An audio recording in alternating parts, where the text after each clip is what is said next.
She made the sandwich run for her crew at 1 a.m. She came back 2 days later, folded into the trunk of her own car.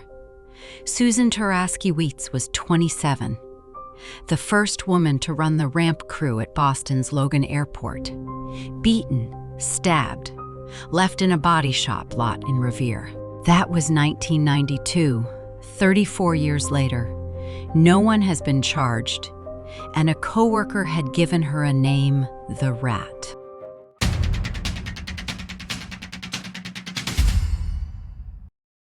Before any of that, she was just Susan Taraskiewicz from Saugus, Massachusetts.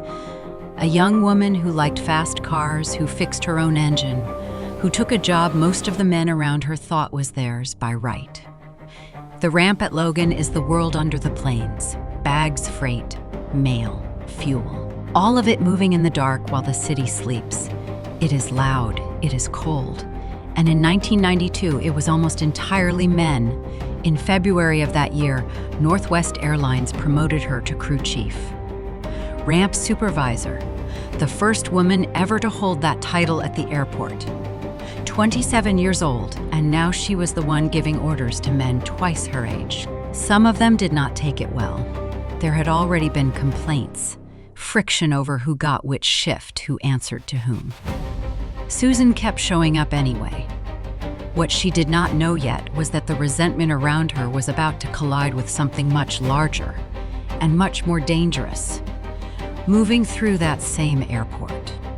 The night of September 12th into the 13th, 1992, Susan was working the overnight shift. Her crew was hungry. Someone needed to make a food run, she volunteered. She often did.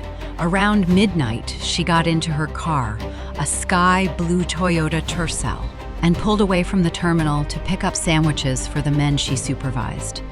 There was a phone call somewhere in there, a short errand. 15 minutes, maybe 20. The kind of thing she had done 100 times before, on a route she could have driven with her eyes closed. She never came back to the ramp. She never came back to Saugus. The sandwiches were never delivered.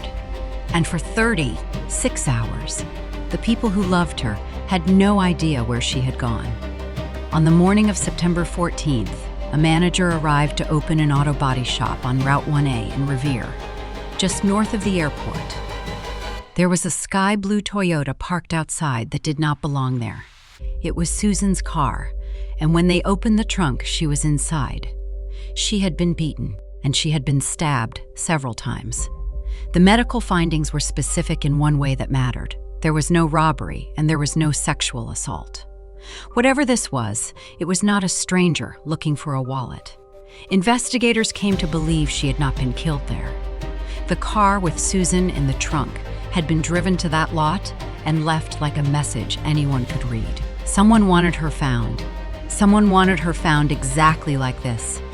A 27-year-old supervisor, killed on a sandwich run, returned to the world in the trunk of her own Toyota. The question that opened that morning has never closed. Who needed Susan Taraskiewicz silent? To understand who wanted her silent, you have to understand what was moving through Logan Airport in those years. Underneath the ordinary work of loading planes, a crew of baggage handlers was running a theft ring. Credit cards, fresh ones, were shipped by mail on the airlines themselves. Brand new cards, never activated, riding in mailbags in the belly of the planes. The handlers learned how to find them, pull them, and pass them on before anyone noticed they were gone. This was not pocket change. Federal investigators would eventually put the losses north of $7 million. Around 10 employees were pulled into the case. In the end, dozens of people were convicted in connection with the scheme that ran through that airport. The cards moved fast. A handler could pull a sleeve of them on a single shift, hand them off before the planes were even fully unloaded, and have them spending in stores across the city by the next morning. It worked for one reason. Almost no one outside that crew knew the cards were riding on those planes to begin with. It was a secret that only held as long as everyone on the ramp kept it. Now picture Susan inside that world, a supervisor. Someone whose job was to know what her crew was doing and to notice when something did not add up. Someone with a clipboard, a title, and a reason to ask questions the men around her did not want asked. If you were stealing millions out of the belly of those planes, the most dangerous person in the building was not a detective downtown. It was the young woman standing right next to you, holding the clipboard. Susan had started writing things down. Friends and family would later describe a diary, a record she kept of the harassment around her. The threats, the hostility, the names. She had filed a complaint about how she was being treated.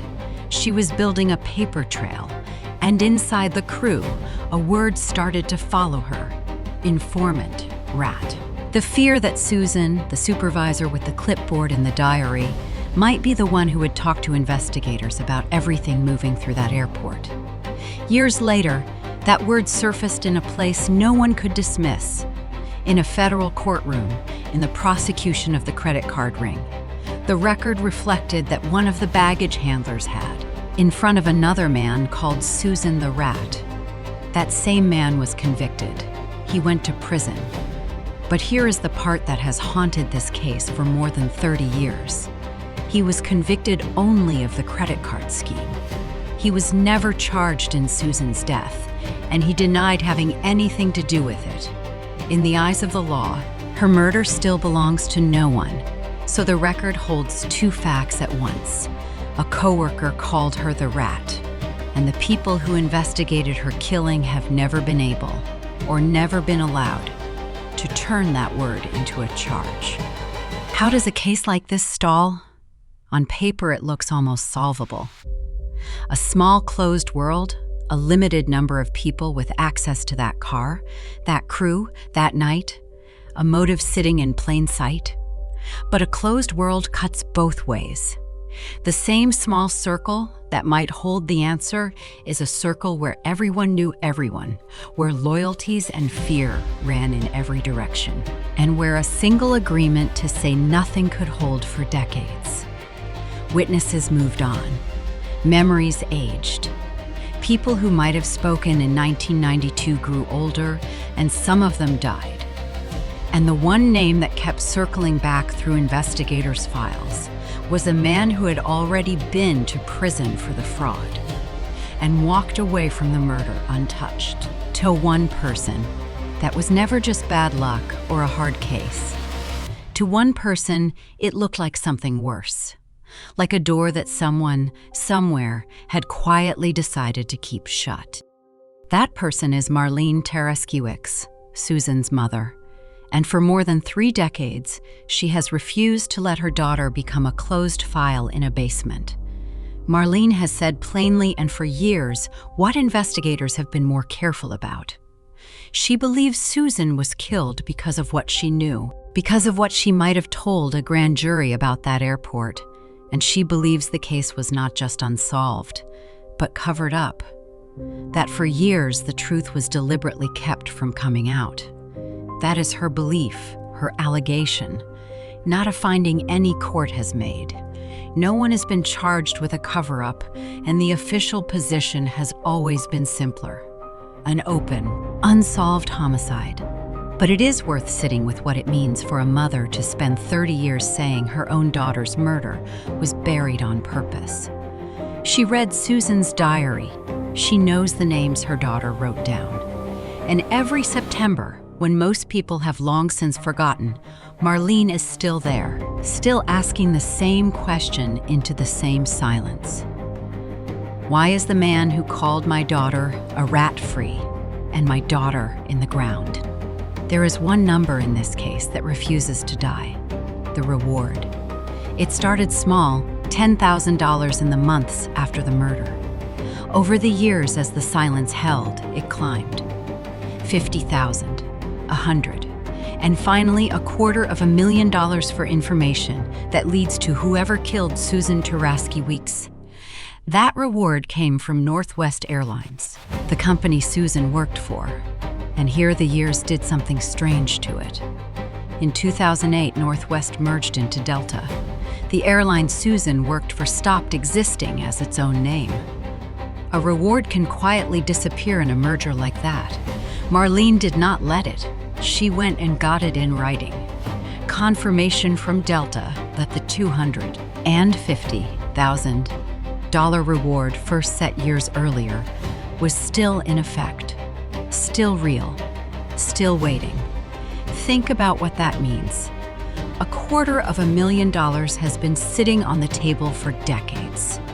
In that closed little world around the Logan ramp, people have lived their whole adult lives within reach of that money, and not one of them has ever said enough to claim it.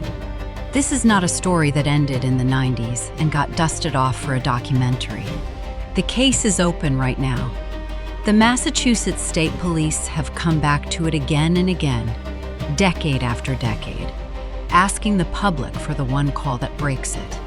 In 2022, the state police put Susan's face on a cold case playing card, one of a deck handed out inside prisons, where someone holding a grudge or chasing a deal might finally talk. The next year, her case was told again on a national true crime podcast, pulling new ears toward a 30-year-old silence. And in 2024, on the anniversary, the Suffolk County District Attorney's Office stood up once more and asked anyone who knew anything to come forward. The same ring that ran through Logan had, by then, sent dozens of people to court. Susan's killer was not one of them. 34 years, $250,000 reward, a mother in her 80s who has never stopped, and somewhere out there, almost certainly, at least one person who knows exactly what happened in the hours between the sandwich run and the body shop. Susan Taraskiewicz wanted to fix cars and run a crew and be taken seriously in a place that did not want to take her seriously.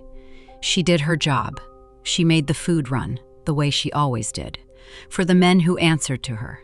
Someone in that world decided she knew too much, or might say too much, and made sure she never got the chance.